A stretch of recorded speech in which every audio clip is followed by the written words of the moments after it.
Bonjour à toutes et à tous. Merci d'être là aujourd'hui pour cette conférence. Donc aujourd'hui, on va parler des femmes et de l'entrepreneuriat. Et dans le cadre de cette conférence, on a choisi cette thématique donc parce que moi, je suis responsable d'une revue qui s'appelle Regard croisé sur l'économie. Et on a sorti un numéro assez récemment sur l'innovation. Et on s'est dit qu'en fait, on parlait souvent d'innovation avec le mythe de l'entrepreneur. On voyait Steve Jobs, il y a des grandes figures comme ça de l'entrepreneuriat qu'on connaît, mais on n'arrive pas derrière à penser la diversité derrière l'innovation et surtout la place des femmes dans l'innovation. Donc, si vous voulez aller regarder la revue après, libre à vous de venir sur scène. Et dans le cadre donc, de cette conférence, on s'est dit qu'on allait approcher 3 points. Le premier, c'était de faire un constat. Où sont les femmes dans l'innovation ? Quelle place elles prennent dans l'entrepreneuriat ? Ensuite, de voir quels obstacles elles rencontrent. Pourquoi parfois les portes restent fermées, notamment quand elles cherchent des fonds, quand elles portent des projets. Et ensuite, dans un troisième temps, quelles sont les pistes aujourd'hui dans les politiques publiques, à l'échelle individuelle ou à l'échelle des réseaux, qu'on peut trouver pour soutenir les femmes dans l'entrepreneuriat. Donc pour cette conférence et pour atteindre ces objectifs, on a la chance d'avoir 3 invités de marque. Donc Marion Fleischer, vous êtes maître de conférence en sociologie à l'Université Paris-Nanterre et vous allez sortir demain un livre sur votre thèse qui s'appelle « Le monde des startups » qui sort aux presses universitaires de Sciences Po. Donc merci de nous faire le plaisir de venir. Ensuite, nous avons Marie-Christine Chalut. Donc vous êtes professeure des universités, directrice des IAE de Lyon et de France. Et donc vous avez à la fois cette casquette de chercheuse puisque vous menez une équipe de recherche sur le genre et l'entrepreneuriat, mais vous avez aussi dans votre carrière été business angel, vous avez mené des projets d'entrepreneuriat. Et ensuite, nous avons Maria Paublanc. Donc vous êtes directrice générale de Garibaldi Participation, une filiale de capital investissement de la Banque Populaire Auvergne-Rhône-Alpes. Et donc vous avez plutôt un regard de praticienne. Vous êtes à la fois dans des réseaux et vous prenez en charge donc aussi des entrepreneurs pour les aider, les accompagner dans leurs projets. Donc merci à toutes de nous faire l'honneur d'être là. Et donc pour cette table ronde, on va commencer, comme je vous l'ai dit, par les constats. Où sont les femmes dans l'entrepreneuriat ? Qu'est-ce qu'elles y font ? Où sont les secteurs où elles s'inscrivent ? Et peut-être avant de commencer par les grands chiffres, j'aimerais commencer par quelque chose d'assez personnel, une expérience donc avec vous, Maria Paublanc, vous qui avez fait cette expérience d'être dans un monde, peut-être un univers très masculin. Qu'est-ce que vous en retirez ? Et ensuite, on ira vers les constats plus généraux. Merci beaucoup, merci Maude. Oui, moi je peux vous commencer par ma petite histoire. Alors moi ça fait 2 ans que je suis directrice générale de Garibaldi Participation, donc qui est la filiale de BP Aura. On gère en région 200 millions d'euros de capitaux. On est investi dans une 40aine d'entreprises du territoire, PME ou ETI. J'ai une équipe de 9 personnes.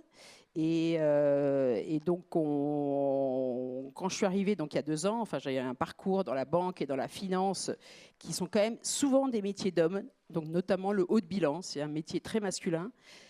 Donc, quand je suis arrivée il y a 2 ans, sur l'équipe de 9, il n'y avait que 2 femmes. Donc forcément, avec mon arrivée, ça a augmenté le nombre de femmes. Et j'ai recruté une autre femme. Donc aujourd'hui, on est 4 sur 9.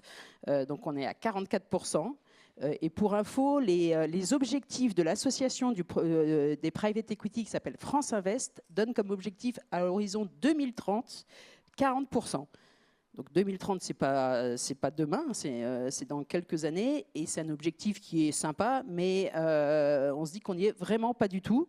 Et si je peux faire aussi le parallèle sur notre portefeuille, donc nous on est au capital, on a investi au capital des entreprises, on est minoritaire, c'est-à-dire qu'on est en impulsion, on prend pas la main, et les dirigeants le font et les dirigeantes le font bien mieux que nous. Donc on a un échantillon de 40 entreprises dans la région. Sur ces 40 entreprises, il n'y en a que 5 qui sont dirigées par des femmes. Et je pense que mais vous avez sûrement plus les stats que moi, mesdames, je pense que c'est à peu près à l'instar des stats nationales où 12% des PME de plus de 10 personnes sont dirigées par des femmes. Donc le constat, c'est vrai que c'est qu'on n'y est pas encore. qu'il y a sûrement plein de choses qui sont mises en place. Moi, je peux vous partager une petite anecdote aussi un peu perso. Enfin, j'en ai deux, mais je vais en citer une. Moi, mon frère, bon, donc j'ai plus de 50 ans, mon frère a fait une école d'ingé. Dans sa promo, il y avait 2 filles. Mon fils, 35 ans plus tard, fait une école d'ingé, 2 filles dans la promo. Et je me dis, zut, ça bouge pas beaucoup quand même.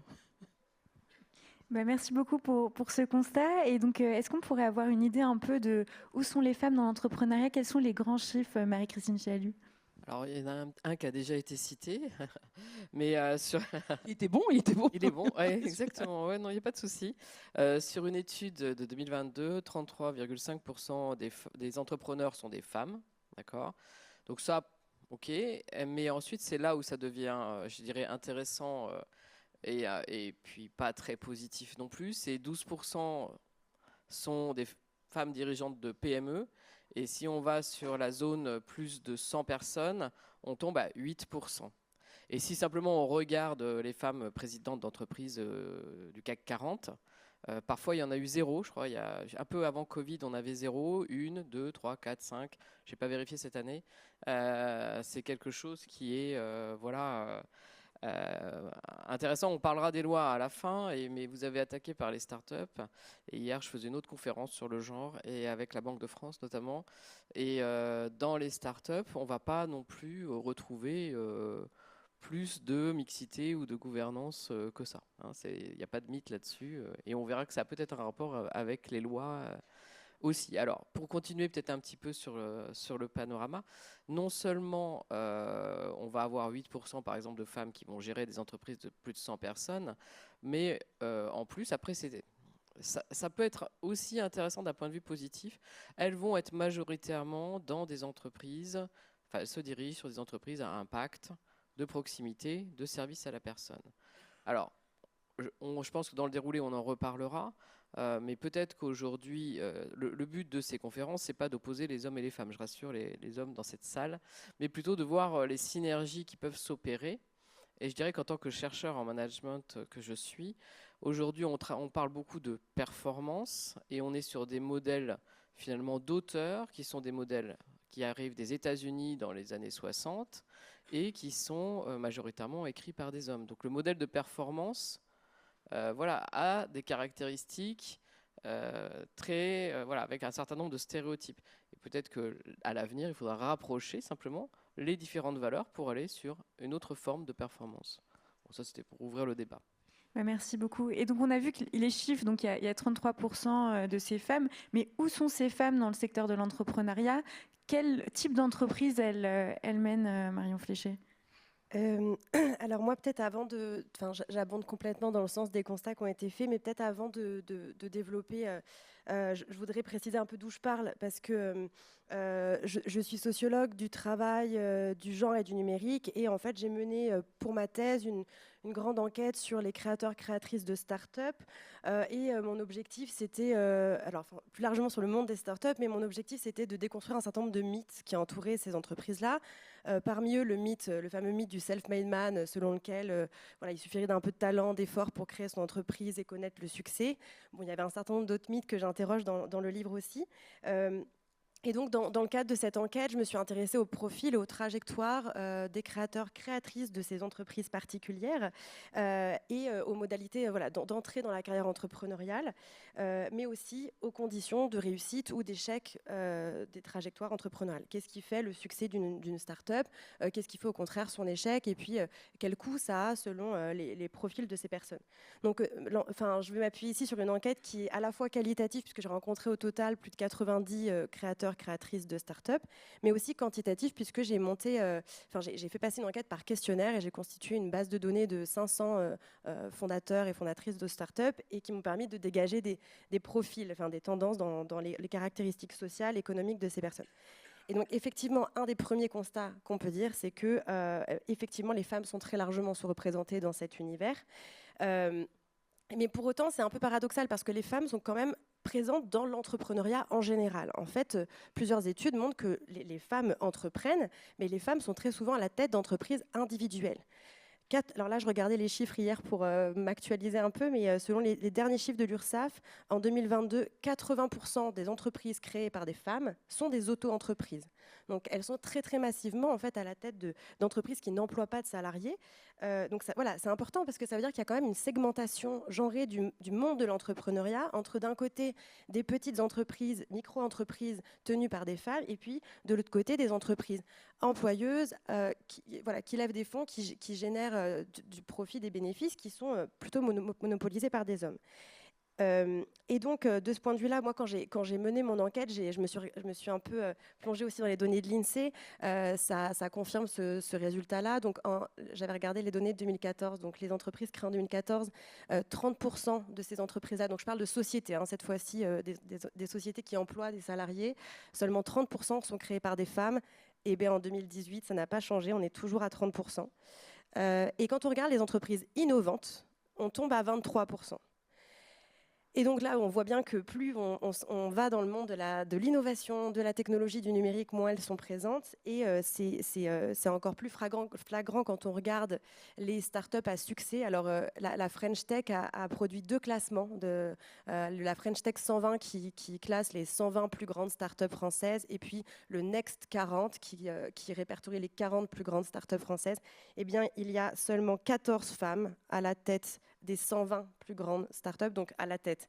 Dans les équipes de co-dirigeants, généralement, elles sont rarement, aucune ne dirige seule ces entreprises, et il n'y en a aucune à la tête des 40 plus grandes startups françaises. Donc voilà, c'est des premiers constats aussi qui vont dans ce sens-là, qui montrent que plus on va vers l'innovation, moins elles sont présentes.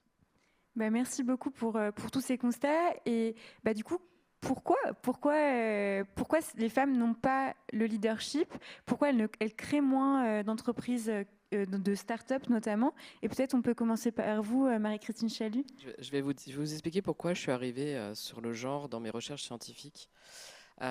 Pourtant, j'ai une carrière mixte entre... j'ai travaillé dans le privé, et à 26 ans, j'étais directrice marketing du filiale de Shell et de la Générale des Eaux hollandaise, donc on va dire plasturgie BTP. J'étais la seule femme au top 40. Je n'ai vécu aucun problème sur le fait d'être une femme ou pas. Aucun. Ni en rémunération, ni en attitude, rien. Donc pour moi, ce n'était pas vraiment un sujet. D'accord ? Je pensais que ce n'était pas vraiment un sujet, j'avoue. Je me suis trompée. Donc après, j'ai fait une carrière, pareil, j'ai monté pas mal de choses. Mais là où j'ai pris conscience, peut-être qu'il y avait des stéréotypes de genre qui pouvaient être pénalisants, notamment en entrepreneuriat, c'est qu'un jour, avec 2 associés, on a créé une entreprise et on a levé des fonds. On a levé des fonds, notamment avec des business angels. Et quand on faisait les pitchs pour lever les fonds, dès qu'il y avait une question stratégique, les regards allaient directement sur notre associé masculin. Et là, c'est la première fois de ma vie que ça m'arrivait, en fait. Je me suis dit, mince, je peux amener le café si vous voulez, je peux mettre vers les plantes, ça peut marcher. Mais ça m'a surpris, en fait, je ne l'avais jamais vécu. Et là, je me suis dit, il est peut-être temps de t'intéresser au sujet. Et étant professeur d'université et chercheur, dirigeant des équipes de recherche, j'ai commencé à travailler là-dessus. C'était pour répondre une première fois un peu au constat qu'il se passe des choses quand même en entrepreneuriat. Ça m'amène à quoi ? Et c'est bien qu'on ait quelqu'un en private equity à côté de nous, parce que ça m'amène sur le fait que déjà l'argent, c'est le nerf de la guerre. Et nous, on a fait pas mal d'études sur les femmes entrepreneurs et le financement. Enfin, beaucoup. J'ai une doctorante là qui a eu pas mal de prix de thèse aussi sur le sujet. Et on va là sur les grands critères classiques. Les femmes lèvent moins d'argent que les hommes. Les femmes ont moins de réseaux que les hommes. Déjà, on est sur 2 points clés qui vont être un frein à l'entrepreneuriat. Et après, il y a les stéréotypes des hommes et des femmes. Parce que les femmes elles-mêmes ont des stéréotypes. Parfois, on pense à ce fameux plafond de verre qui existe. Et elles vont s'auto-limiter. Dans tout ce qu'on a observé, alors c'est difficile de faire des généralités parce qu'il y a plein de femmes qui ne s'auto-limitent pas, bien évidemment.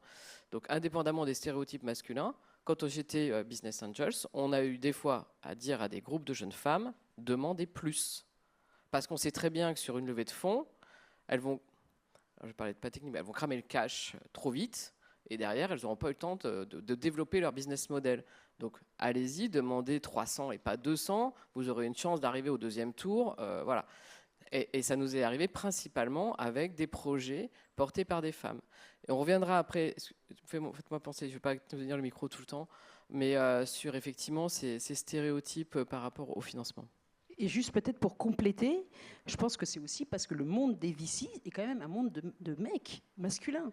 Donc, Oui, mais on a fait une étude. Alors, je complète. Oui, oui. Dans mon étude sur les business, enfin une de nos études sur les business. Juste spécifier pour ceux qui ne connaissent pas ce que c'est VC. Ouais.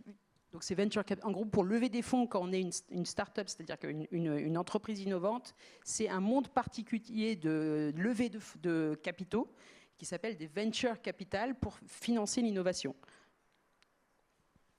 Oui, et donc, si vous voulez, voilà. Quand on a travaillé sur les demandes des femmes en termes de financement, c'est-à-dire que beaucoup de travaux scientifiques portaient sur l'offre. Alors, elles ont accès à quoi? Nanani, nanana, ok. Ouais, mais elles veulent quoi, en fait? Elles ont besoin de quoi? Donc, nous, on a axé nos travaux de recherche là-dessus, et notamment comment elles vont se comporter face à du financement. Et on partait du principe que plus il y aurait de femmes dans le financement, plus elles auraient des levées de fonds importantes. Alors, je ne dis pas que ce n'est pas vrai, d'accord, mais il y a aussi des femmes, on a fait des catégories, il y a aussi des femmes qui vont aller, c'est l'avantage, désolé, je fais d'une recherche scientifique, c'est que même si nous on pense quelque chose, la recherche scientifique, elle n'a pas à conforter ce que moi je pense. Le résultat, c'est le résultat. Vous voyez ce que je veux dire? Ça peut être à l'opposé de ce que je peux penser. Mais il y avait des femmes qui allaient chercher des financements plutôt auprès des hommes, parce que c'était plus valorisant d'être financé par des hommes. Ça voulait dire que leur entreprise avait plus de perspectives de croissance, qu'on leur faisait confiance pour porter des projets solides, etc. Donc oui, dans la réalité, plus il y aura de femmes, mieux ce sera, quoi qu'il en soit, d'un point de vue même de gouvernance et de prise de décision. Ça aussi, on a travaillé sur quand il y avait des femmes, ça changeait quoi. Mais les femmes aussi, des fois, relayent des stéréotypes dans leur demande de financement, par exemple, qui peut être utile pour leur entreprise. Maria Poblan, si vous voulez compléter sur le financement ou sur d'autres freins, d'autres obstacles qu'elle rencontre au quotidien, notamment dans des univers très masculins. Oui, alors du coup, dans l'univers où j'œuvre, entre guillemets, à la fois le capital investissement et tout ce qui est un peu fusion-acquisition, donc toute la partie un peu intermédiation, c'est vrai que c'est très masculin et que les gens se cooptent entre eux. Donc il faut en effet oser. Je rebondis sur le truc oser. Il faut demander plus parce que c'est vrai qu'il y a une sorte d'humilité exacerbée des femmes qui dit mais je demande ce que je pense avoir besoin, mais je demande pas plus. Il y a toujours le syndrome de l'imposteur, hein. Celui-là il est toujours là, mais on a beau en parler tout le temps, il traverse les décennies. Donc il faut travailler aussi l'assertivité. C'est vrai que c'est d'être un peu provocateur et d'oser y aller, d'oser demander des financements. Parce que je vois bien sur mon portefeuille d'entreprises accompagnées où il n'y en a que 5 qui sont des femmes dirigeantes. Pour moi, elles sont aussi performantes que les hommes, différemment, et c'est ça qui est la richesse, mais je n'ai pas l'impression qu'elles demandent moins. Et ma question, c'est comment on fait pour arriver à ce stade-là, où une fois qu'elles sont en place, elles sont bien dans leur basket, elles font le job, mais pour y arriver, ça reste quand même un peu... on a un besoin d'aller les promouvoir et pousser quand même ces rôles et ces postures. Par exemple, dans les conseils d'administration, ça se voit aussi dans les conseils d'administration du CAC 40, en gros 40% de femmes, quota. Les femmes, les hommes, je pense, on leur propose un poste au board, ils y vont. Les femmes se forment, se disent attends, c'est quand même une posture différente, je me forme. Donc il y a pas mal de programmes de formation d'administrateurs. Moi j'en ai suivi une parce que on m'a proposé un poste à la Compagnie des Alpes. Je me suis dit oui, c'est quand même pas tout à fait ce que je fais au quotidien. Donc je me forme. Je pense que les mecs ils y vont. Donc voilà, c'est aussi toutes ces différences qui sont un peu des freins. Ben, merci. Et pour en identifier d'autres, des obstacles, on a parlé du coût de l'investissement, du problème de ce phénomène de l'imposteur, de se sentir pas légitime d'y aller. Est-ce qu'il y a d'autres freins, Marion Fléché, à l'entrepreneuriat féminin? Alors moi, je vais organiser ma réponse sur les freins que j'ai identifiés en amont de la création d'entreprise et puis en aval. Donc, qu'est-ce qui freine l'engagement des femmes à créer une entreprise et qu'est-ce qui, une fois qu'elles créent une entreprise, freine leur trajectoire entrepreneuriale et leur perspective de réussite, parce que ça se joue à deux niveaux. Donc, pour ce qui est des freins à l'entrée, moi je parle d'inégalité d'accès et d'inégalité de succès. Donc pour ce qui est des freins à l'entrée, il y a premièrement le poids. Alors moi je ne parle pas de stéréotypes de genre, mais de représentations associées à la figure de l'entrepreneur, qui sont en fait des représentations masculines. Parce que si je vous demande de me citer les qualités que vous prêteriez à un entrepreneur, vous me diriez le courage, la prise de risque, le leadership, l'audace. Et c'est des qualités associées dans les représentations au masculin. Donc de fait, puisque l'entrepreneur est dépeint comme quelqu'un qui est censé avoir ces qualités, déjà c'est assez peu encourageant pour les femmes de se dire c'est une carrière pour moi, je vais m'y engager.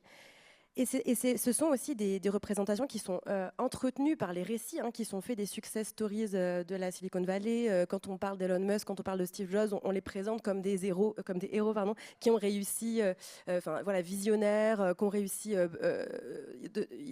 par eux-mêmes. Et donc, clairement, ce ne sont pas forcément des représentations qui sont favorables à un engagement des femmes. Sauf qu'en plus, dans la tech, il y a un autre aspect qui rentre en jeu, c'est le caractère technologique, qui lui-même est aussi conjugué au masculin. Alors même que les femmes étaient présentes dans l'industrie informatique dès le départ, mais depuis que c'est devenu une industrie porteuse de profit et de prestige, les hommes ont massivement investi ces métiers-là, et quand on parle de tech, de métiers informatiques ou de métiers numériques, c'est aussi conjugué au masculin. Alors donc, moi dans le livre, j'avance un peu l'idée qu'il y a le côté entrepreneuriat plus technologique égale un peu sexisme au carré, quoi. Donc ça décourage doublement les femmes de s'investir là-dedans. Et puis par ailleurs, comme c'est un monde d'hommes, donc dominé numériquement par les hommes, on a aussi un univers professionnel qui est dominé par des normes conjuguées au masculin neutre. Et ces normes-là, vous les en avez un peu déjà parlé, mais il y a l'aspect, comment on va se présenter, comment est-ce qu'il faut convaincre les interlocuteurs, mais il y a aussi la norme de la disponibilité temporelle qui est également valide dans les carrières de cadre en entreprise. Mais dans ce milieu-là, pour monter sa boîte et pour pouvoir la développer, il faut participer à des événements pour élargir son réseau, et ces événements ont lieu quand même en soirée, les week-ends, et de fait, parce que le travail domestique et parental est inégalement réparti au sein des couples, les hommes ont davantage de facilité à se libérer en soirée que les femmes, et c'est un fait. Elles ratent souvent des opportunités de construire leur réseau de relations parce qu'elles ne peuvent moins souvent participer à ces moments-là qui sont des moments clés de l'entrepreneuriat. Alors de fait, quand je regardais quelles étaient donc, néanmoins, il y a des femmes, donc quelles étaient les conditions d'accès de ces femmes à ce milieu-là, on voit que c'est quand même des femmes qui sont plus jeunes que les hommes. Moi, dans les stats, je vois qu'elles sont plus jeunes et qui souvent rentrent dans ces carrières-là au prix du sacrifice de leur carrière familiale. C'est-à-dire qu'elles me disent souvent avoir repoussé leur projet parental pour pouvoir développer leur entreprise. Et lorsqu'elles sont mères, ça passe par des stratégies de délégation de travail parental, soit à des tierces personnes, soit elles essaient de tout gérer de front et elles sont littéralement épuisées. Donc il y a un prix en fait à cet engagement des femmes dans l'entrepreneuriat, et on peut comprendre que par anticipation, elles y aillent moins.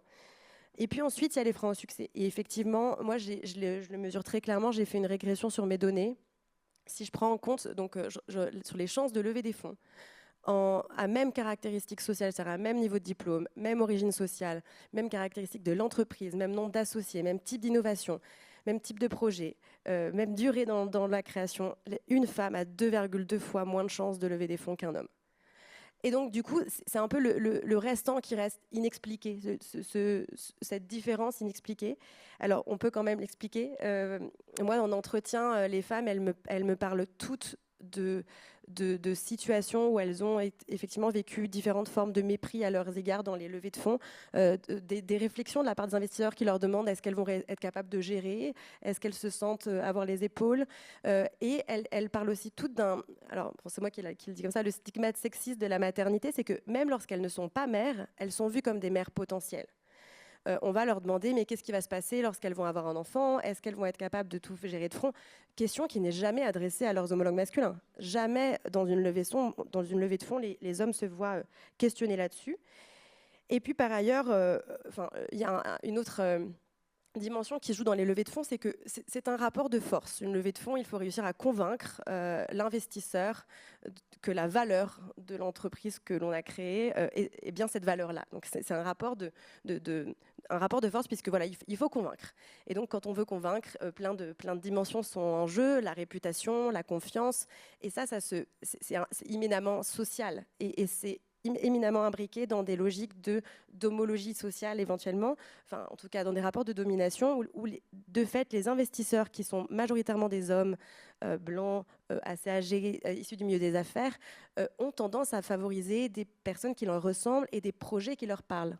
Et pour ces deux raisons-là, on pourrait dire que voilà, des hommes qui portent, les personnes qui portent des projets et qui sont des hommes jeunes issus d'écoles de commerce ont plus de chances de convaincre ces personnes-là, mais aussi les projets convainquent davantage ces hommes-là. Et petite anecdote là-dessus, pour le secteur des femtech, qui est donc le secteur des technologies qui concernent la santé des femmes, il a fallu que ce soit un homme qui porte une application de suivi des cycles menstruels pour lever des fonds, alors que plusieurs femmes avaient tenté de convaincre des investisseurs de la portée de ce projet. Et aujourd'hui, c'est une industrie chiffrée à plusieurs milliards de dollars et qui fonctionne très bien. Donc, c'est pour dire que voilà, les projets de femmes sont vus par des investisseurs parfois comme n'étant pas vraiment des problèmes, pas vraiment des marchés. Donc voilà, c'est un peu les pistes d'analyse que je peux proposer là-dessus. Je vais compléter avec une autre anecdote. Il y a quelques années, il y a 2 femmes qui ont lancé une entreprise, qui ont levé des fonds, et elles se sont inventées un associé masculin. Et elles ont levé les fonds. Et voilà, elles ont beaucoup communiqué sur le sujet après, qu'en fait, il n'y avait pas l'homme. Enfin, à chaque fois, il était absent quand il y avait les rendez-vous, etc., etc. Et une fois qu'elles ont levé leurs fonds, voilà, enfin, il y a des processus un peu plus complexes. On s'en rend compte avant, normalement, au moment de la due diligence. Mais voilà. Peut-être, on avait parlé de faire un petit historique, je me suis dit, et je ne l'ai pas fait. Juste pour revenir sur on y parlait des freins, mais revenons sur la genèse. Les choses ne se font pas en 5 minutes. Les femmes ont eu le droit d'avoir un compte bancaire en 1965. Pour vous, les plus jeunes, ça semble hyper vieux. Mais ce n'est pas si vieux que ça, d'accord? Donc ça veut dire qu'avant 1965, elles n'étaient pas légitimes pour gérer un compte bancaire sans l'accord de leur mari. D'accord? Il y a encore moins de temps, même sur les livrets de famille des parents, c'était chef de famille, c'était le père. Donc elle n'était pas légitime pour parler au nom de la famille. Je veux dire, les choses ne se font pas en 2 minutes. Je veux dire, tout ce qu'on dit là, c'est parce qu'il y a ce discours qui est un petit peu aussi compliqué, tout ce qu'on dit là. Dire, les femmes ne sont pas assez ceci, les femmes ne sont pas assez ambitieuses, les femmes ne sont pas assez machin. Mais revenons aussi sur des fondamentaux qu'on doit redonner une confiance. Mais ça se fait en plusieurs générations. Et c'est simplement en lâchant rien, et on y reviendra plus tard, qu'on va arriver à égaliser ça. Sur d'ailleurs les business angels, j'ai étudié des groupes de business angels qui ils étaient mixtes, mais il y avait que des hommes. Mais c'est pas fait du hasard, c'est pas qu'ils excluaient les femmes, c'est qu'il n'y avait pas de femmes, hein, d'accord? Je veux pas les stigmatiser eux non plus. Et quand les femmes sont arrivées dans ces clubs-là, ils ont expliqué eux-mêmes que c'était plus confortable pour eux. Parce que même entre eux, ils prenaient une posture. Et en fait, qu'avec l'arrivée des femmes, et ça on le voit, puisque j'ai pas mal travaillé sur les femmes et la gouvernance, souvent on dit, oui, mais quel intérêt de la mixité dans la décision? Parce que une égalité homme-femme dans une entreprise, c'est sympa. Là, je sors de l'entrepreneuriat. Mais qui dirige? Qui prend les décisions? Admettons au niveau d'un État, politique de la ville, qui prend les décisions? Si c'est que des hommes, forcément, il y a un biais, parce que 50% de la population, c'est des femmes. Donc, ce qui va être mis en place va contenir un biais, déjà. Donc, on va avoir cette idée d'arriver à... Dans les études, il est montré qu'en tout cas, une mixité dans la décision est plus favorable, parce qu'on n'a pas les mêmes façons de voir les choses. Et cette dissonance, c'est-à-dire ces échanges, tout à fait positifs, va amener une décision plus éclairée. Parce que justement, on va plus débattre. Parce que peut-être on va poser une question que d'autres n'auraient pas posée. Voilà. Et puis après, bon, il y a la question du réseau. Ça revient à ce que je disais tout à l'heure. Retour à la case, on doit élever les enfants pendant des années, ce qui était exactement comme ça. Pas avoir de compte bancaire. Donc on ne se fait pas un réseau. Je veux dire, les hommes font des réseaux depuis des générations et des générations. Les fameux clubs masculins avec le fauteuil en cuir. Allez, allons-y dans les images. Et le cigare et le whisky. Bon, et voilà, donc il y a tout ça, et les femmes ne peuvent pas se constituer de capital aussi, parce que si elles sont à la maison, derrière, elles ne se constituent pas de capital. Si elles ne se constituent pas de capital, elles ne sont pas business angels, elles ne sont pas femmes chefs d'entreprise, etc., etc. Donc en fait, il y a aussi toute cette histoire qui va interagir et qui aussi doit adoucir nos propos, d'une certaine manière, hein, parce que voilà, on ne se déclare pas d'un coup Wonder Woman ou quoi que ce soit, quoi.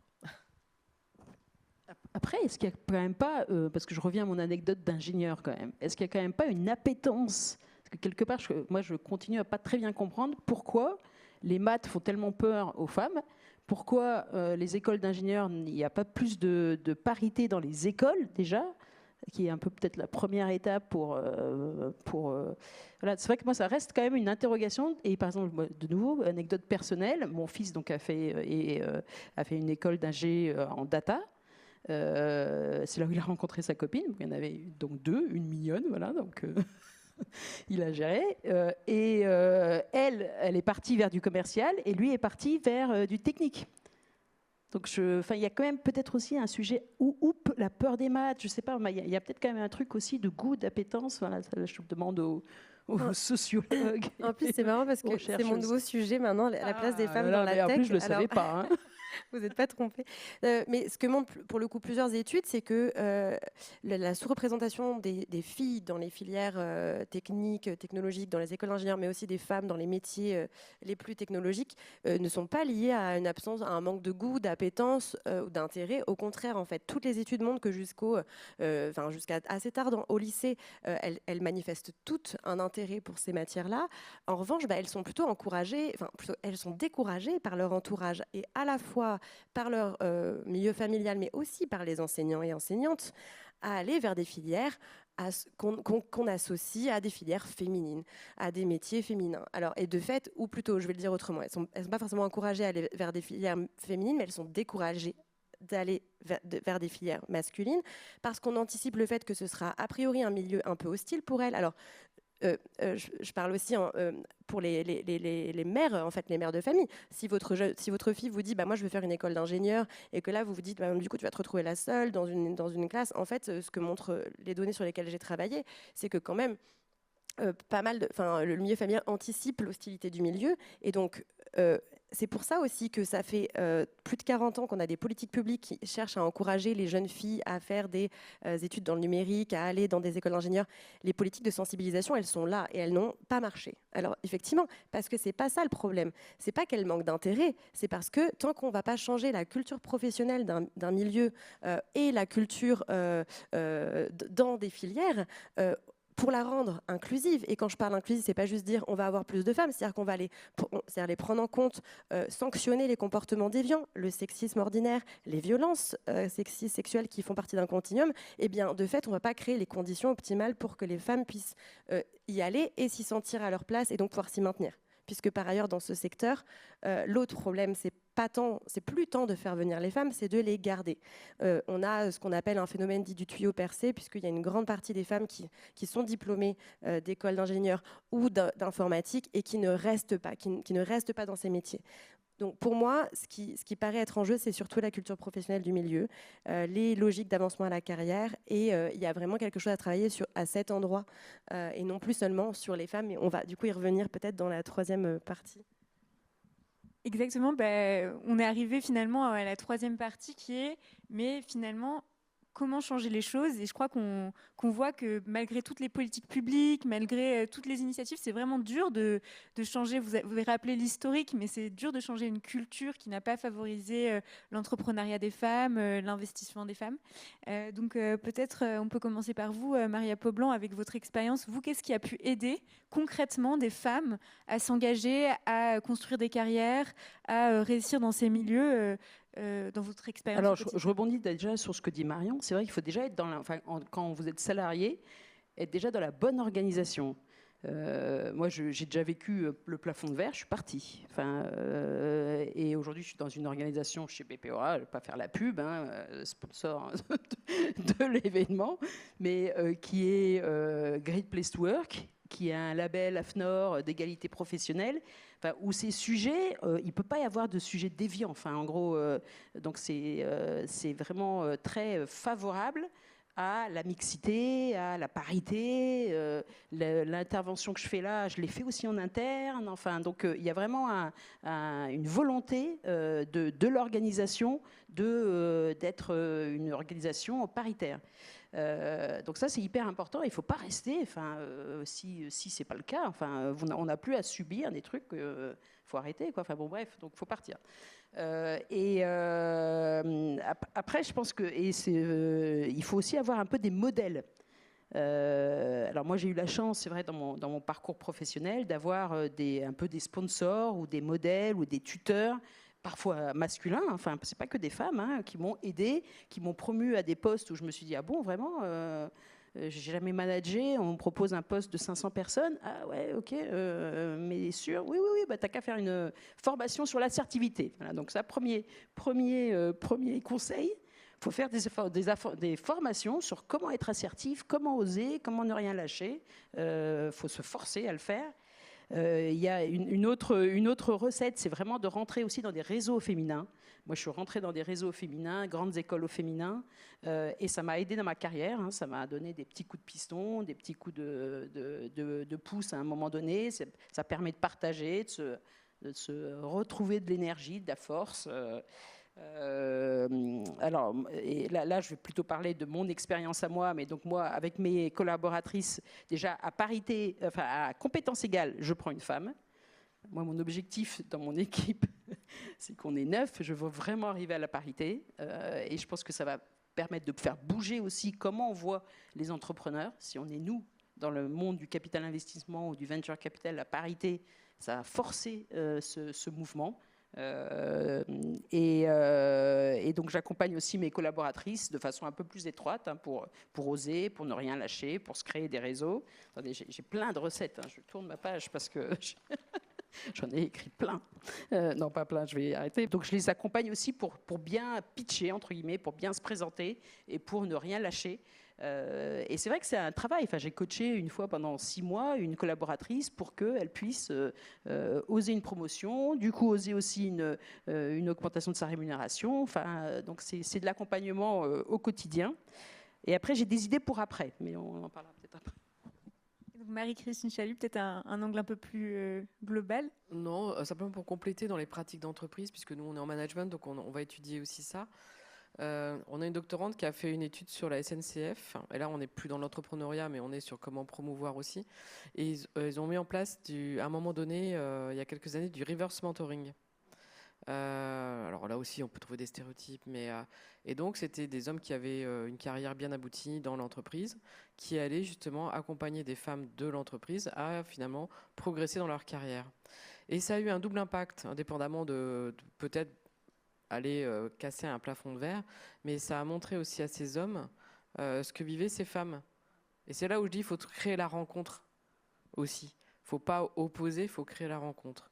On a aussi, je l'ai dit plusieurs fois, parfois quand on veut, on a aussi travaillé sur les politiques publiques qui ne rendent compte pas toujours leur public, mais aussi parce qu'elles ne s'interrogent pas sur ce que les femmes veulent.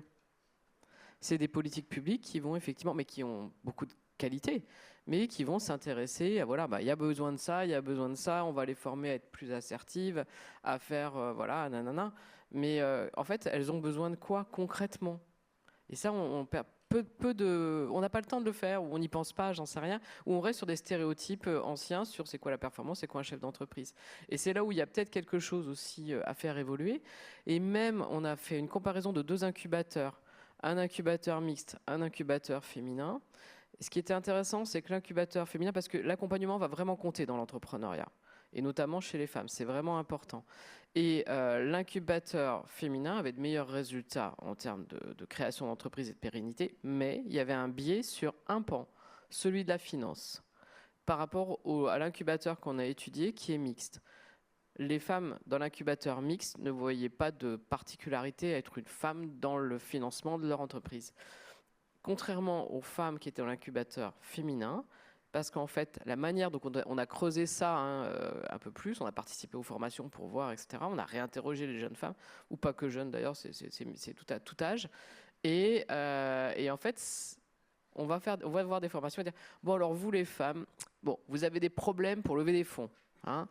Bon, vous ne savez pas pitcher, désolé, je vous taquine, etc. Donc nous, on va vous apprendre, parce que oui, les hommes s'en sortent mieux, vous moins, donc il va falloir... Et en fait, si elles n'avaient pas de biais à l'arrivée, elles en ont à la sortie, hein. Ça c'est sûr. Voyez. Donc, mais c'est plein de bonnes intentions, et je critique pas, qu'est-ce que j'aurais fait moi, j'en sais rien, d'accord. Donc aussi, à ne pas pousser le truc sur les biais, et voilà, pour apporter 2-3 points comme ça. Et si vous voulez compléter, Marion Fléchère, sur justement ces possibles pistes pour atteindre l'égalité. Oui, absolument. Moi, j'avais fait une enquête au Québec là-dessus spécifiquement, où en fait, il y avait vraiment des politiques publiques bien plus affirmées sur ce plan-là. Il y a eu un plan fédéral à l'échelle canadienne qui a débloqué plusieurs milliards de dollars pour promouvoir l'entrepreneuriat des femmes, et ça a été soutenu à l'échelle provinciale également par le gouvernement du Québec. Donc moi, j'ai fait une enquête sur les dispositifs justement d'accompagnement, de financement dédiés aux femmes, qui étaient très nombreux comparativement à la France, et du fait de ces politiques publiques-là. Alors du coup, c'était vraiment un terrain très prometteur pour saisir à la fois les effets de ces dispositifs-là, mais aussi leurs limites. Et donc je voudrais en pointer peut-être deux. C'est que d'une part, je me suis rendu compte que du fait que ce soit très dépendant des politiques publiques, ça dépend de l'agenda politique. Et il y a plusieurs conséquences à ça. C'est-à-dire que ces financements-là, ils sont donnés sur 2-3 ans. Donc ces programmes bénéficient de financements fédéraux, provinciaux pour 2-3 ans, mais dès lors que ces financements-là, ces subventions publiques n'existent plus, les programmes s'arrêtent. Et en fait, on ne continue pas à promouvoir l'égalité, l'entrepreneuriat des femmes par-delà les subventions. Donc en fait, c'est quelque chose qui dépend fortement des dépenses publiques. Mais on peut aussi là mener une réflexion plus large là-dessus. Ça dépend de l'agenda politique qui lui-même est très fragile et dépend du contexte économique. On voit bien qu'aujourd'hui, on assiste à un backlash qui fait qu'à une époque, on pouvait au moins se réjouir du fait qu'il y avait des politiques d'égalité, même s'ils ne duraient que 3 ans. Maintenant, on peut ne serait-ce que s'interroger sur est-ce qu'il y en aura encore, et est-ce que ce sera encore un sujet, ou est-ce que pas du tout. Donc c'est quand même quelque chose qui rend ces programmes très fragiles. Et puis par ailleurs, quand je me suis interrogée très concrètement, en fait, la façon dont ces programmes entendent accompagner les femmes, c'est-à-dire qui sont les personnes qui gèrent ces programmes, quelle vision de l'égalité est-ce qu'elles portent, et comment est-ce que concrètement on accompagne des femmes, comment est-ce que concrètement on entend adresser la question de la cause des femmes dans ce milieu-là. Eh bien, il y a quand même plusieurs limites. Déjà, les personnes qui se retrouvent en charge de ces programmes sont très souvent des femmes qui auraient aimé entreprendre aussi, qui qui ont vécu soit des formes d'abandon ou de détournement dans leur carrière entrepreneuriale, mais qui sont très acquises à la cause, en tout cas à l'idéal méritocratique et à l'idéologie entrepreneuriale. Et donc, elles sont quand même porteuses de cet idéal méritocratique selon lequel, en fait, il faut pas vraiment... Enfin, voilà, il faut avoir mérité. Et elles ne se disent pas du tout féministes, elles se disent pour la cause des femmes, et elles sont quand même peu politisées, peu militantes dans ce qu'elles portent. Et on pourrait qualifier ça, en sociologie, on appelle ça le féminisme de marché, c'est-à-dire cette idée que l'émancipation des femmes peut être atteinte par la réussite individuelle, économique.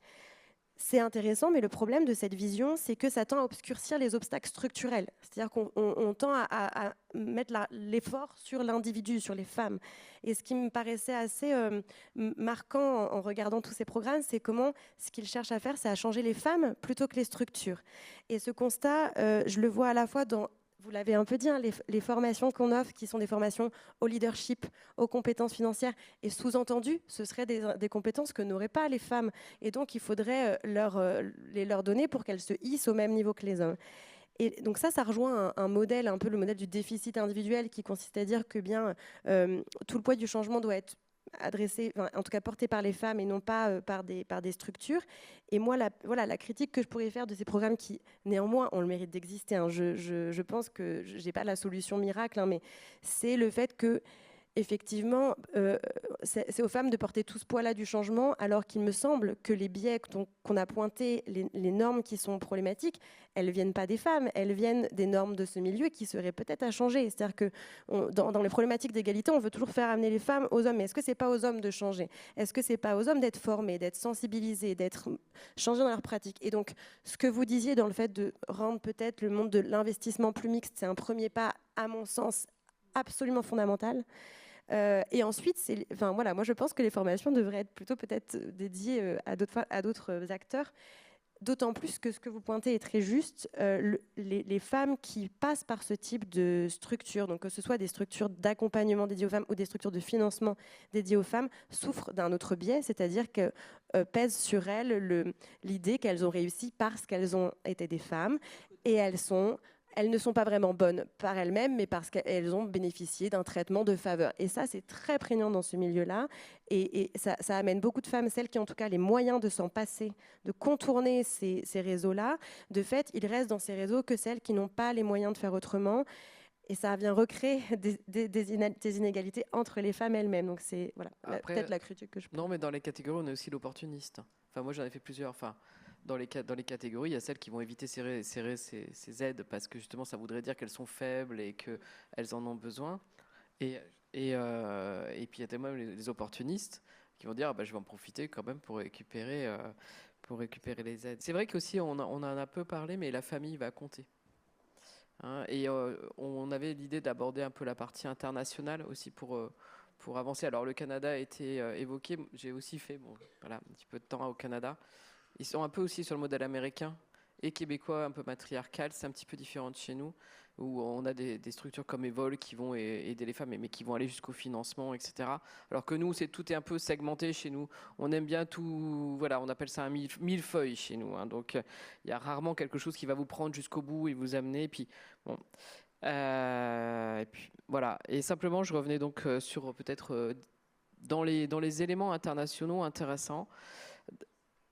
Je ne vais pas appeler la salle, mais dans les pays nordiques, il y a plutôt une grande égalité homme-femme, je dirais, par nature.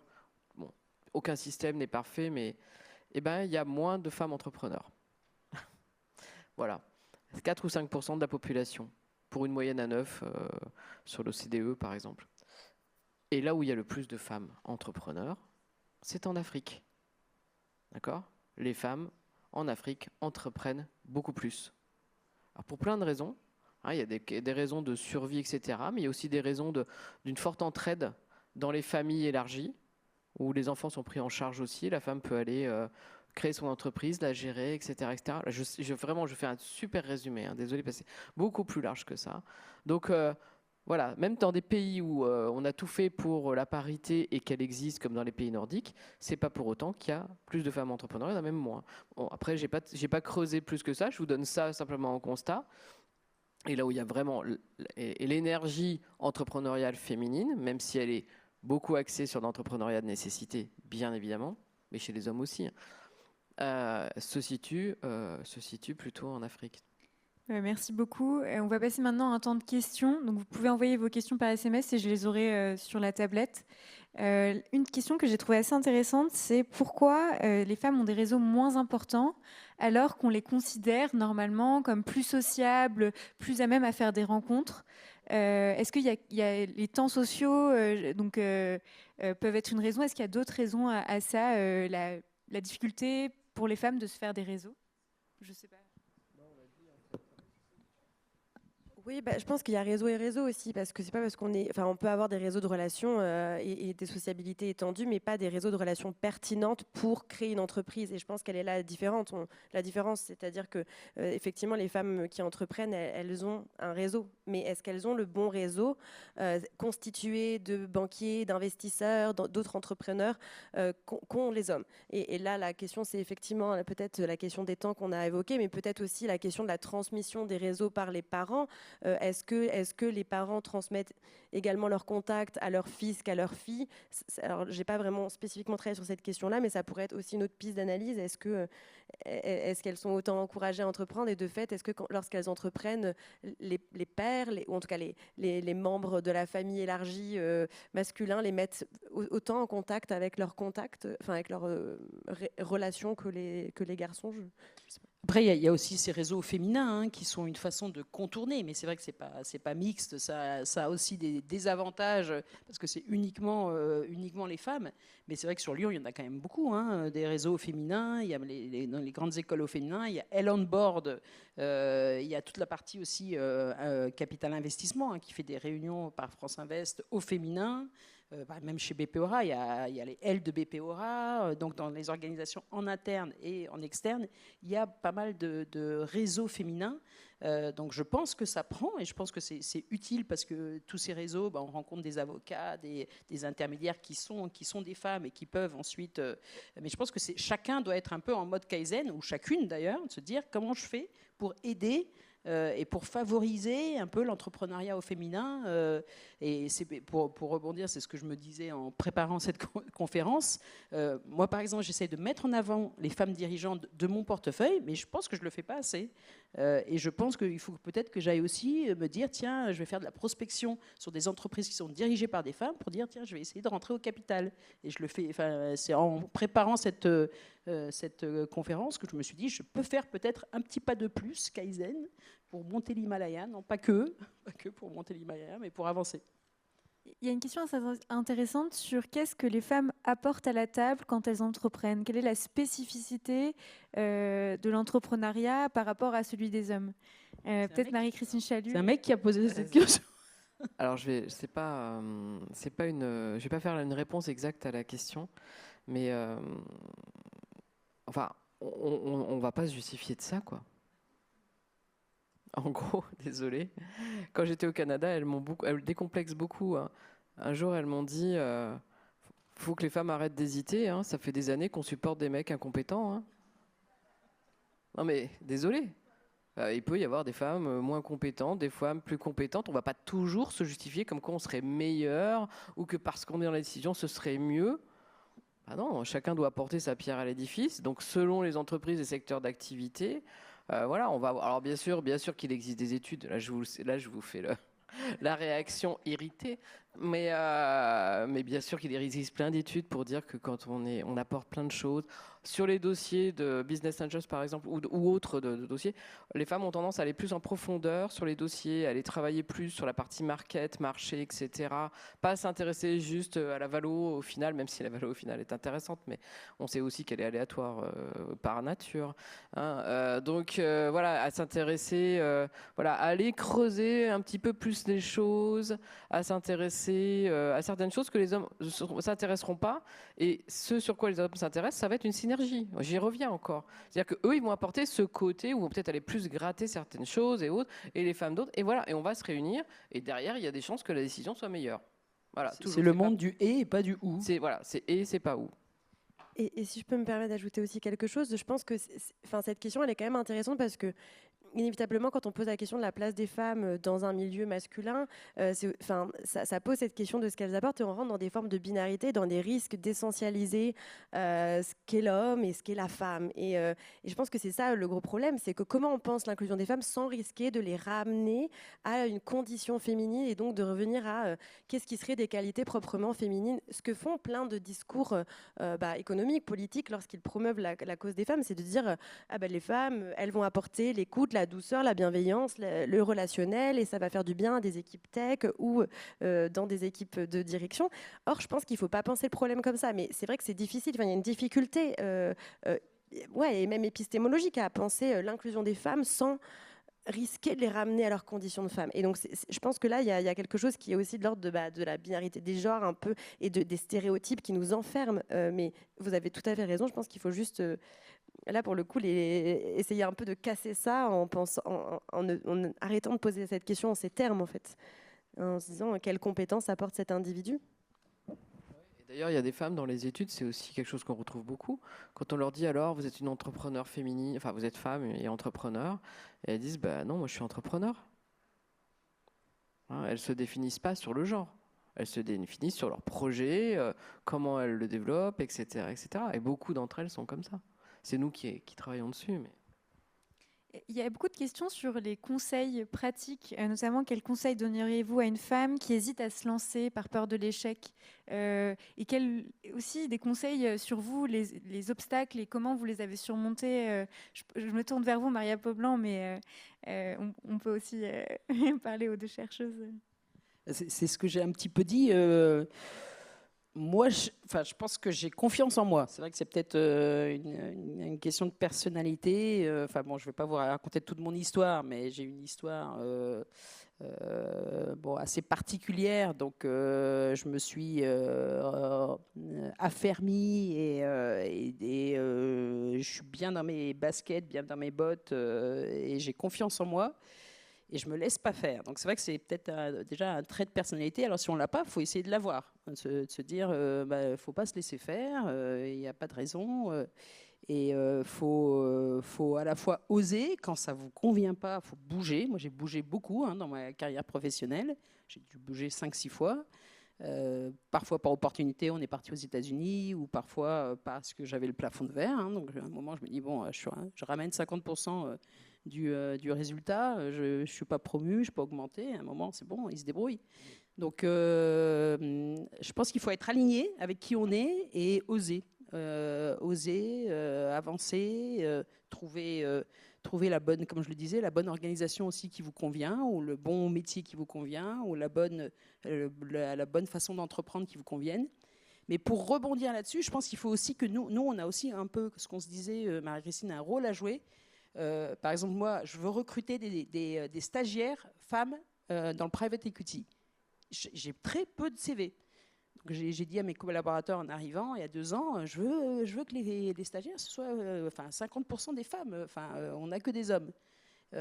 Donc, c'est peut-être un rôle qu'on doit faire. Travailler avec Marie-Christine pour se dire, il faut que je vienne à l'IAE, que je présente, que je suscite des vocations ou des envies, pour se dire c'est possible, on y va. Et puis, alors ça c'est sûr que nous on a un rôle au niveau d'éducation, c'est évident. Enfin nous à l'IAE on a 50% d'hommes, 50% de femmes sur les stats qu'on a en tout cas. J'ai pas le sentiment qu'il y ait vraiment de différence, mais après on doit les retrouver de manière plus subtile sur ce que vous êtes en train de dire. Et ça après il suffit peut-être simplement d'expliquer. Et sur l'entrepreneuriat, sur quel conseil aussi, c'est peut-être effectivement oser, ça veut dire aussi ne pas avoir peur et regarder les choses.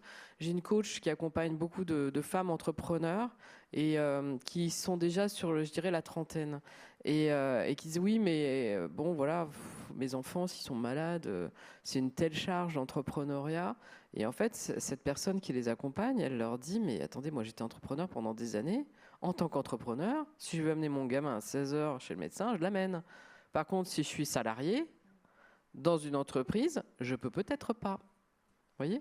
Donc, en fait, aussi, l'entrepreneuriat, c'est, d'ailleurs, on le voit bien dans les stats pourquoi elles entreprennent, mais c'est aussi de l'autonomie, de la liberté, être son propre patron.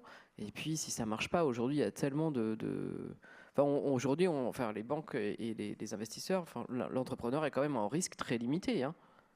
On met plus la maison en hypothèque. Hein. Oui, c'est sûr. Et il ne faut pas avoir peur de se rater. Hein. Moi, j'ai souvent une devise, c'est de tomber 7 fois, se relever 8. Hein. C'est ce qui fait aussi avancer. Il ne faut pas avoir peur de l'échec. Pas avoir peur d'échec, se planter. J'ai fait venir une philosophe pour faire l'entrée à mes premières années, la journée d'intégration mes premières années. Elle leur a dit, planter, vous savez, se planter. Mais ça veut dire aussi planter quelque chose, en fait. Il faut regarder cette métaphore, c'est sympa aussi.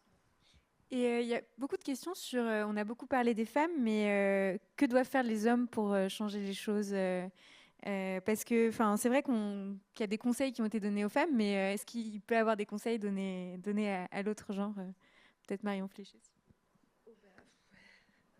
Moi, je ne suis pas très à l'aise à donner des conseils, mais... Non, mais ne serait-ce que de poser cette question, je trouve que c'est important. Je pense que peut-être qu'il y a une question à se poser généralement quand on est un homme en ce moment, c'est effectivement comment on est un allié de la cause des femmes et un bon allié. Donc, un bon allié, ça ne veut pas forcément dire je suis féministe, machin, parce qu'il y a les poseurs, ceux qui vont se dire toujours alliés et en fait vont rien faire derrière. Donc, se poser la question de effectivement qu'est-ce que je peux faire, mais concrètement, quoi, ne pas juste dire que je vais faire et puis après je m'arrêter là. Se questionner sur ses pratiques, se questionner sur ce qu'on a pu faire et affronter effectivement, avoir le courage de regarder aussi ses privilèges. Je pense que c'est important pour pouvoir se rendre compte de ce que ça produit, de ce que notre place produit, de ce que notre place dans la société produit inévitablement. Je pense que c'est important et pour toutes les personnes qui sont en position de privilège, en fait. Enfin, autant femmes, hommes que du point de vue des classes sociales, etc. Donc, je pense que c'est une question déjà importante à se poser. Et je ne suis pas là pour vous donner les réponses, mais trouvez-les. Mais se rendre compte aussi que la parité, c'est une richesse. Et donc c'est œuvrer pour ça. Enfin, parfois il y a des métiers aussi qui sont trop féminins. Hein. Je pense qu'il faut aussi se dire, mais la parité est une richesse, la diversité est une richesse, et ça amène plus de performances robustes et pérennes. Donc je pense que c'est aussi cette prise de conscience. Et il y avait une question sur la performance. Est-ce que la parité amène plus de performance dans une entreprise ? Je ne sais pas, Marie-Christine Chade. Oui, c'est une vraie... c'est une vraie question. D'ailleurs, la réponse était sur la robustesse, je pense. Parce qu'on peut, on peut être performant, hein, quoi qu'il en soit. Les études ont quand même montré qu'en fait, des équipes équilibrées en termes de genre avaient plus de performance sur le long terme. Voilà. À court terme, ça se mesure peut-être pas forcément comme ça. Après, chaque cas est différent. Moi, j'ai des cas d'équipes féminines qui ont fait des performances très très fortes, mais on a aussi des études qui ont montré que parfois il y avait une plus grande faiblesse. Voilà, donc il y a énormément d'études qui ont été faites là-dessus. Globalement, la performance est meilleure, est plus robuste à moyen et long terme en termes de pérennisation, mais pas forcément à court terme, si on doit faire une généralité.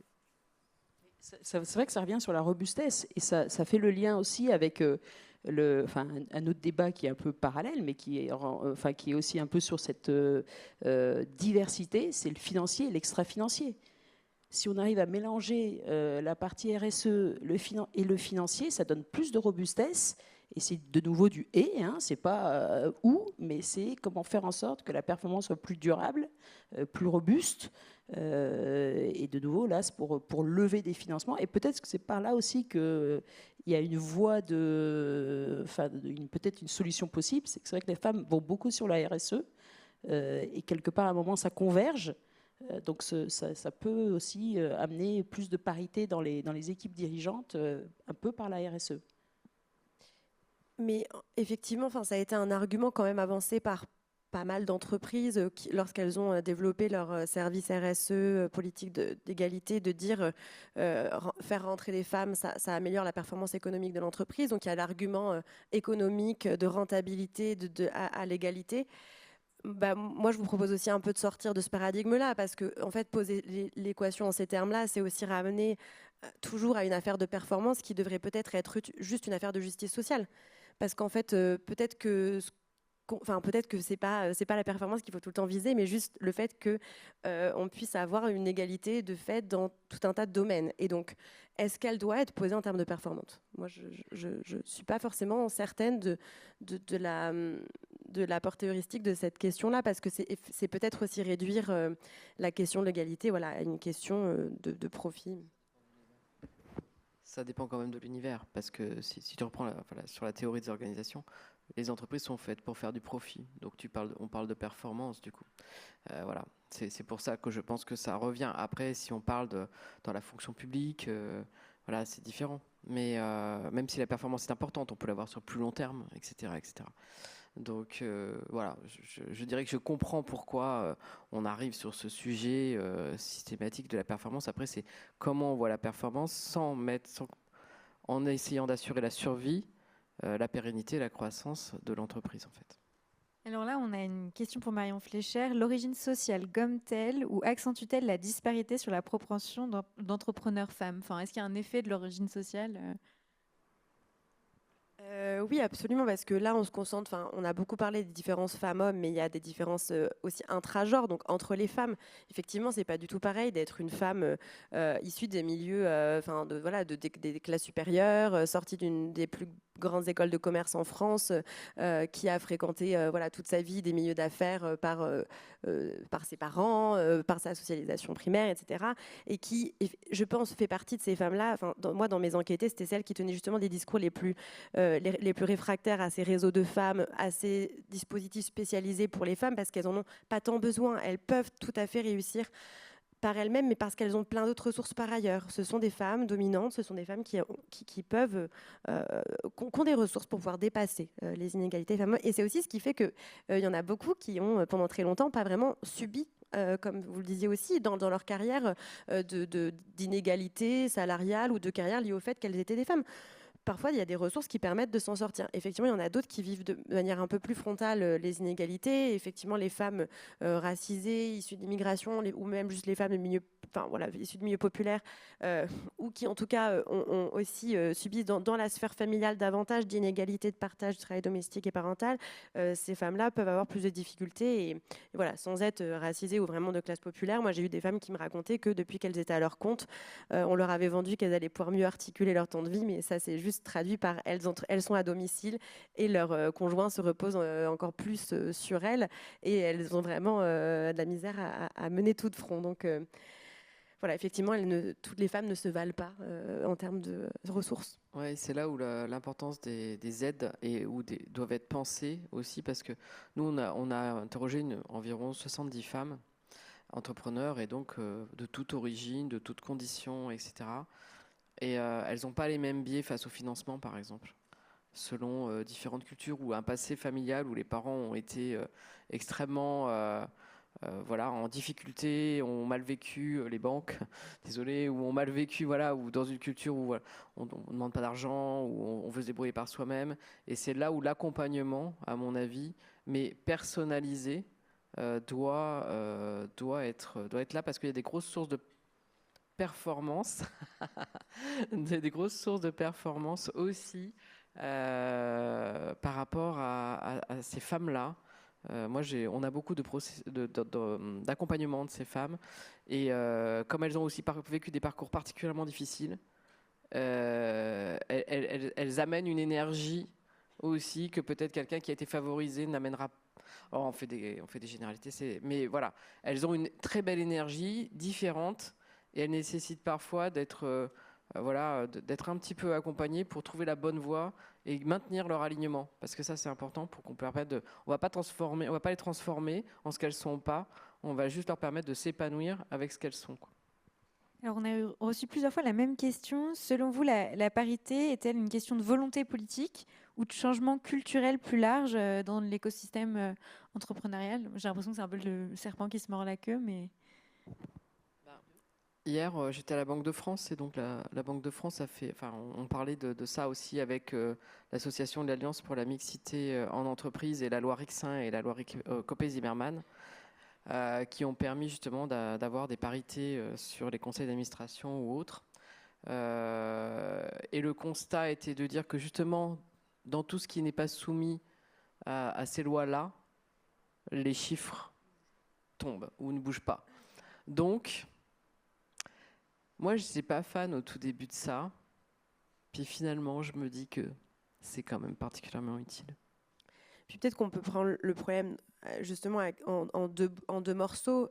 Effectivement, ça ne bouge pas tant qu'on n'a pas de quotas, mais les quotas ne suffisent pas à rendre un secteur inclusif. Donc peut-être qu'on pourrait se dire il est nécessaire d'avoir un petit coup de pouce légal pour un peu inciter tout le monde à féminiser des équipes qui ont du mal à se faire par elles-mêmes, parce que, comme vous dites, si on respecte juste qui vient à nous, des hommes, et ça ne va pas changer. Si on impose des quotas, ça oblige à être dans une démarche un peu proactive, d'aller rechercher des profils souvent sous-représentés. Et une fois qu'on atteint cette parité, ou en tout cas qu'on s'en rapproche, ça peut-être créer les conditions de réfléchir à comment repenser la culture d'un milieu. Et voilà, je pense que ça peut se faire en deux temps, et que les deux doivent travailler ensemble. L'un ne suffit pas, mais ne peut pas travailler sans l'autre, quoi. Je pense. Merci. Il y a une question sur le renouvellement des générations. Est-ce que vous voyez un changement générationnel? Est-ce qu'il y a les jeunes femmes sont plus actives, plus proactives dans l'entrepreneuriat? Une femme sur 3 a moins de 30 ans en entrepreneuriat, alors qu'un homme, c'est un homme sur 4 ou 5. Elles sont un peu plus jeunes. Après, hier, il y avait la commissaire au plan, Marine de Montaigné, qui était là et qui présentait les chiffres d'une étude prospective sur le genre plus généralement. Et cette étude particulièrement sérieuse nous a toutes laissé un peu sans voix, parce que je n'avais pas vu celle-là encore. Sur les 18-24 ans, donc on a beaucoup de personnes ici qui ont dans cette tranche d'âge, les chiffres, les écarts sont pas très bons. C'est-à-dire que ça régresse, hein, la perception homme-femme. Les stéréotypes de genre, vous voulez dire? Ouais. Et de manière forte, quand même par rapport à une génération qui ne devrait pas les avoir. Je veux dire, enfin, qui aurait dû être peut-être au contraire. Voilà. Enfin, vous pouvez aller la voir, hein, cette étude est super complète et hyper intéressante. Je pense qu'effectivement, on vit aussi un moment un peu paradoxal, c'est-à-dire qu'à la fois, les jeunes générations sont plus sensibilisées aux questions d'inégalité. Peut-être qu'il y a plein de choses que nous, on a mis des années à mettre en place et qui sont un peu plus évidentes pour elles et eux. Et en même temps, on assiste à un moment de backlash où on voit la montée des mouvements masculinistes, où ça a des effets en fait sur les pensées des uns et des autres. Et donc, en fait, je pense qu'il y a ce paradoxe-là qui vit chez les jeunes générations, entre peut-être des générations à la fois plus politisées, plus militantes et plus féministes, mais aussi des hommes qui se mobilisent contre ce mouvement-là. Et donc, il y a quelque chose d'assez inédit là-dedans, dans une espèce d'affrontement idéologique et qui se passe à un jeune âge et qui clairement peut avoir des effets sur les avancées qu'on a pu avoir depuis plusieurs dizaines d'années. Ouais, je reprenais l'étude là comme ça. L'impact des réseaux sociaux y est pour beaucoup, avec des contenus de plus en plus violents, et notamment une violence aussi par rapport aux femmes, des contenus aussi qui véhiculent un certain nombre de choses, et comme vous le savez tous, hein, c'est fait pour vous entraîner, hein, donc si vous en avez regardé un, vous allez en regarder. Bon, je vous apprends rien. Mais voilà, et ça existait déjà avant, et le réseau social va activer et accentuer ça. Donc il y a aussi une partie des réseaux sociaux qui portent une responsabilité dans l'activation d'un certain nombre de choses. Mais c'est pas toujours très favorable non plus aux hommes, hein, je veux dire, dans le sens où eux-mêmes sont victimes aussi de ces réseaux sociaux différemment. Il y a une question sur aussi les discriminations auxquelles font face les femmes, pardon, les discriminations qu'elles rencontrent. Est-ce qu'elles ont évolué dans le temps? Est-ce qu'il y a moins de discriminations aujourd'hui? On parle des stéréotypes qui ont augmenté, mais est-ce que les discriminations est-ce que c'est plus les mêmes formes de discrimination peut-être? Non, pas de réponse. En tout cas, il y a plus de femmes entrepreneurs quand même. Même la part, enfin, j'avais noté l'écart, hein, c'est réduit quand même en 5 ans. Je sais plus où j'avais trouvé, il y a 5 points de mieux, hein, ou quelque chose comme ça. Donc il y a quand même là-dessus un élan qui est positif. Après, je ne saurais pas dire. Après, je pense aussi dans les organisations, il y a beaucoup quand même il y a des garde-fous qui sont bien plus importants qu'avant. Donc je pense que dans tout ce qui est le monde salarié, quand ce n'est pas le cas, comme je vous le disais, n'hésitez pas à partir. Mais sinon, il y a quand même beaucoup plus de garde-fous qu'avant. Ouais. Il y a pas mal de travaux qui montrent qu'on a quand même, les politiques d'égalité mises en œuvre par les entreprises dans le salariat ont quand même permis de réduire les inégalités de salaire et de carrière, mais seulement par contre pour certaines.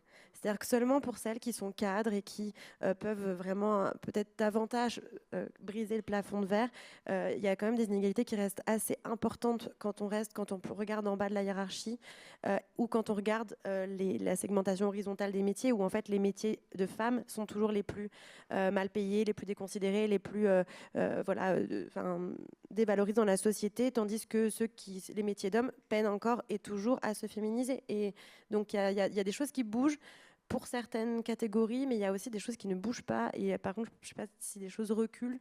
Je n'irai pas jusque-là, mais en tout cas, il y a plein moi, je trouve que c'est quand même étonnant de se dire que les choses bougent peu, étant donné tout ce qui a été fait. Enfin, c'est surtout ça, le paradoxe, je trouve, c'est après 30 ans de politique publique en faveur pour lutter contre les inégalités, se dire qu'il y a encore des inégalités de salaire aussi importantes à des endroits. Moi, je continue à me dire, mais c'est pas possible. Alors que, bon, je réinvente pas la poudre, hein, je redis ce qui a été dit il y a 30 ans, mais je trouve ça sidérant de redire la même chose qui a été dit il y a 30 ans, quoi. Je m'y attendais pas. Moi, j'ai l'impression que dans les organisations, dans les entreprises, maintenant, on peut plus se permettre quand même tout un tas d'attitudes qui devaient exister avant de manière assez forte. On les a peut-être pas vécues. Honnêtement, j'ai pas fait de recherche là-dessus, mais j'ai quand même l'impression que maintenant, on peut dénoncer un certain nombre de choses quand ça va pas et que potentiellement, c'est quand même écouté. En tout cas, j'espère. Il y a une question sur les réseaux sociaux. Quel est l'impact aussi positif des réseaux sociaux sur les femmes entrepreneurs? Est-ce que vous avez vu un impact positif? Non, pas forcément. Parler des modèles tout à l'heure. Je ne sais pas. J'ai pas fait d'études du tout là-dessus. Je vais répondre d'intuition comme ça. On parle beaucoup des rôles modèles et de cet intérêt des rôles modèles de montrer des femmes, qui réussissent. Alors, on a aussi fait une petite étude là-dessus quand même sur attention à la Wonder Woman. Elle décourage en fait. Tout le monde n'est pas Christine Lagarde, tout le monde n'est pas Michelle Obama, etc., etc. Et en fait, on peut très bien, il faut montrer aussi ça peut-être permettre de montrer plus facilement le fait que on peut oser. On en revient à ça, quoi. On peut oser, on peut avancer, et que des femmes l'ont fait, qu'elles venaient peut-être pas de conditions faciles non plus, qu'elles ont réussi, et sans obérer forcément leur alignement personnel. C'est pas ma spécialité, mais les réseaux sociaux ont aussi ouvert des opportunités d'entrepreneuriat avec les activités de création de contenu qui se sont quand même largement diffusées ces dernières années et qui sont pour le coup massivement investis par des femmes comme par des hommes. Enfin, pour le coup, la parité est peut-être un peu plus présente, malgré le fait que si on regarde quel type d'activités sont portées par les femmes et les hommes, on va retrouver une segmentation genrée du type de création de contenu. Moi, je fais beaucoup travailler mes étudiants là-dessus en ce moment sur les activités de créateurs, créatrices de contenu. Et c'est assez sidérant comment les secteurs qui rapportent le plus, ne serait-ce que l'e-sport, sont des secteurs très masculins, tandis que les activités d'influence food, sport, pas forcément sport, mais make-up, esthétique, cosmétique, restent moins rémunératrices et davantage utilisées par des femmes. Pareil, quand on regarde le marché du coaching ou de la formation, on retrouve quelque chose de très genré et segmenté aussi. Donc, il y a de nouvelles recherches en cours en ce moment là-dessus sur comment les réseaux sociaux peuvent être un lieu d'entrepreneuriat. Mais c'est tout ce que je peux... Et attention à l'IA quand même, parce que l'IA se nourrit de ce qu'on lui donne en data. Et après, c'est un système probabiliste, même si on va encore évoluer en termes d'IA. En fait, en IA, on est en transition dans une révolution. Mais on s'était amusé avec mes étudiants à demander à l'IA, peux-tu nous faire une image d'un homme business angels et peux-tu nous créer une image d'une femme business angels? C'était éloquent. L'homme business angel, c'est un homme blanc en costume, avec des tonnes de billets sur son bureau, etc. La femme, c'était aussi une femme blanche assise derrière le bureau avec un petit tas de billets, comme ça. Simplement pour dire qu'après, ça va aussi, vu que l'IA va rentrer vraiment dans nos vies, il n'y est pas encore exactement lié, mais c'est rien par rapport à ce qu'on va vivre à l'avenir. Il y a aussi des stéréotypes et on revient sur de la tech. On boucle un peu la boucle du début de la tech, je dirais. Il y a des demandes de ressources. Quels livres lire, quelles recommandations pour quelqu'un qui voudrait soit entreprendre, soit qui voudrait mieux comprendre les ressorts et les obstacles de l'entrepreneuriat féminin? Le livre de Marion Fleischer qui sort sur le monde des startups, bien entendu.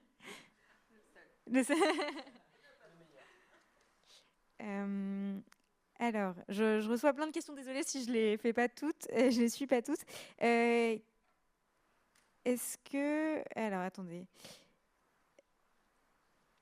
Oui, comment les stratégies... Pour répondre à la question, ce n'est pas entrepreneuriat au féminin, c'est juste entreprendre. Il faut regarder tous les bouquins pour entreprendre. Y a pas... C'est exactement ce qu'on se disait pendant la conférence. Il n'y a pas une méthode pour entreprendre au féminin. Si on se dit qu'on est aligné, qu'on est en confiance, on entreprend. Une question très technique. Comment les stratégies de leadership et de gestion des talents peuvent-elles être adaptées pour favoriser une réelle égalité entre hommes et femmes au sein des organisations? des possibles.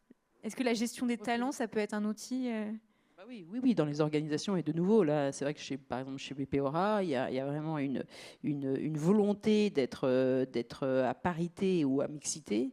Et la gestion des talents fait vraiment attention à la promotion des femmes, que les femmes continuent à avoir des parcours comme les hommes. Enfin, je veux dire, c'est de nouveau le et, c'est pas le ou. Et en complément, justement, c'est l'engagement de tous les managers pour favoriser une attention particulière si jamais il y a le syndrome de l'imposteur. C'est un peu tout ce qu'on a dit pendant la conférence. Hein. Donc c'est vrai que les organisations qui sont les bonnes organisations, hein, donc qui mettent ça en avant, elles sont vraiment très attentives à ça. Et chez BPORA, on le vit, hein, donc on peut en témoigner. C'est peut-être pas le cas partout, comme tu le disais, Marion. Donc, Oui, puis il y a l'enjeu du sourcing, donc qui vient à nous qui envoie son CV. Et de fait, bon, mais comme il y a plus d'hommes diplômés des filières informatiques ou d'écoles d'ingénieurs, ben, il y a plus de CV venant d'hommes. Je pense qu'il faut aussi peut-être changer les critères. Un critère assez discriminant pour les femmes qui sont formées à ces métiers-là, c'est que en général, les entreprises veulent recruter des profils très seniors. Et en fait, en voulant faire ça, on veut que la personne ait déjà eu beaucoup d'expérience. Sauf que si vous ne permettez pas à ces personnes d'avoir de l'expérience, bon, c'est ce que vous allez vivre bientôt en stage. C'est très compliqué de faire un stage quand on attend de vous que vous ayez déjà fait des stages. Et donc, c'est un peu pareil, le serpent qui se mord la queue. Mais peut-être qu'une stratégie pour recruter davantage de femmes, c'est de peut-être abandonner un peu l'idée de vouloir recruter à tout prix des talents et uniquement des talents. Prenons-en quelques-uns, mais prenons aussi des personnes qui sont en train de rentrer sur le marché, d'autant plus que une large partie des femmes qui sont formées au métier de l'informatique sont des femmes en reconversion. Et il y en a beaucoup, et elles sont très compétentes, seulement bah voilà, elles ont de fait moins d'années d'expérience, elles sont plus âgées, et pas forcément des profils seniors, donc peut-être qu'il faut aussi changer les critères de recrutement. Et pareil, hein, là, ça aide d'avoir aussi des femmes parmi les recruteuses pour pouvoir se rendre compte de ça, et puis adapter peut-être aussi les critères à l'état du marché de l'emploi et de la formation. Mais bon, ça voudrait dire quand même voilà, une démarche un peu consciente de la réalité du marché, et pas seulement liée à la performance, et donc du fait de vouloir vraiment recruter la meilleure personne dans ce domaine. C'est accepter de donner un peu de temps à une personne pour qu'elle ait de l'expérience. Il y a des questions sur des précisions concernant le financement des femmes, sur pourquoi on observe cette différence si significative entre le financement des hommes et des femmes. Alors on l'a un peu déjà esquissé, mais est-ce qu'il y a des raisons, à part les biais, les stéréotypes, qui peuvent être mis en avant ? Le type de projet, peut-être ? Il y a le fait, on l'a dit, qu'elles vont faire un business plan réaliste. ce qui est bien, mais ça suffit pas, en fait. Qui est en général décoté, d'ailleurs, par les financeurs. Donc, oui, 30%, donc, je crois, oui, c'est ça. Voilà, et en fait, effectivement, ce que disait Marion à mes côtés, c'est les types de projets aussi, qui peuvent être des projets qui nécessitent moins de financement, tout simplement. Voilà. Et inversement, moi, quand je parlais justement avec la fondatrice des vols au Canada aussi, c'était malgré tout, quand on est investisseur et quand on a un fonds de capital risque, l'idée c'est aussi de faire une plus-value sur notre investissement. Donc il faut investir dans des projets qui vont possiblement être porteurs, connaître une grande croissance et puis derrière permettre une bascule financière. Et donc effectivement, comme les femmes ont tendance à aller plutôt vers des projets dans l'entrepreneuriat à impact social, solidaire, avec des moindres perspectives de croissance et derrière de bascule, il y a aussi ça qui doit jouer, c'est cette segmentation genrée des projets entrepreneuriaux. Pas oser. En plus, les vols, c'est intéressant parce qu'elles vont y compris dans les petits coins reculés du Québec. Hein, donc, elles ont un modèle qui est particulièrement intéressant. Mais c'est vrai que on revient un peu sur oser, hein, oser lever 1 million d'euros, oser aller plus loin. Voilà. Donc, les secteurs, le fait d'être un peu bon élève dans la manière de demander les fonds. Et puis, ne pas oser... Comme tu disais, oui, et puis les personnes qu'on a en face, qui questionnent la stratégie, la légitimité. Si c'est un métier d'homme en face, c'est sûr que ça pose aussi un biais. Est-ce que vous avez des éléments à rajouter qui vous semblent intéressants? Moi, je trouve que ce type de projet, c'est intéressant parce qu'en fait, on se dit, finalement, l'entrepreneuriat est segmenté à l'intérieur même. Les hommes vont plus porter des projets, j'ai l'impression, sur des entreprises innovantes où il y a besoin de beaucoup de capital. Et les femmes vont peut-être demander moins parce qu'elles ont des projets qui ne sont pas à la hauteur... Enfin, avec des ambitions aussi grandes. Donc, il y a aussi une différence d'ambition, en fait, même dans le projet intrinsèquement. Après, c'est vrai que moi, je vois, parce que mon mari est entrepreneur, donc sur le monde de l'entrepreneuriat un peu innovant, c'est très tech en ce moment. Enfin, les projets qui sont financés sont très tech. C'est beaucoup moins santé, medtech qu'avant. Et dans cette partie-là, il y a quand même beaucoup de chercheuses qui passent le pont, hein, et qui deviennent entrepreneuses parce qu'elles ont trouvé quelque chose et donc elles veulent le mettre sur le marché. Mais c'est aussi, je pense, oui, un peu que financent en ce moment les VC. Si c'est la partie tech et la partie tech, elle est moins féminine, on n'est pas dans une spirale positive, quoi. Mais je pense que c'est aussi aider les femmes qui sont dans la recherche à passer le cap et se dire mais je peux le mettre sur le marché. Enfin, je ne fais pas que de la recherche fondamentale ou de la recherche pour un labo, je peux aller jusqu'au marché. Et comment peut-être les aider, les chercheuses qui sont dans des labos, à leur faire rencontrer les bonnes personnes qui sont plutôt bizdev pour aller le mettre sur le marché. Moi, je m'interroge souvent sur l'éducation, mais plus jeune, en fait. Collège. Ou peut-être, justement, on pourrait intégrer, ça existe un peu déjà, de l'entrepreneuriat, voilà, avec une répartition des rôles qui tourne, hein, tout simplement. Et puis, peut-être, voyez, je pense qu'il peut y avoir quelque chose en termes d'éducation. Après, si on a envie d'avoir des projets moins plus, c'est aussi un choix, hein. Je veux dire, ouais, on n'est pas obligé non plus d'aller. Il faut être aligné, c'est ce qu'on disait. Donc, mais je pense plus ça va, plus je pense que il y a cette histoire quand même d'éducation à l'entrepreneuriat, puisque c'est le thème, et avant le lycée, je dirais. Ben, merci beaucoup pour toutes vos interventions. Donc, je rappelle le livre de Marion Fléchère qui va sortir demain et ensuite le numéro sur l'innovation de Regard croisé sur l'économie. Merci beaucoup.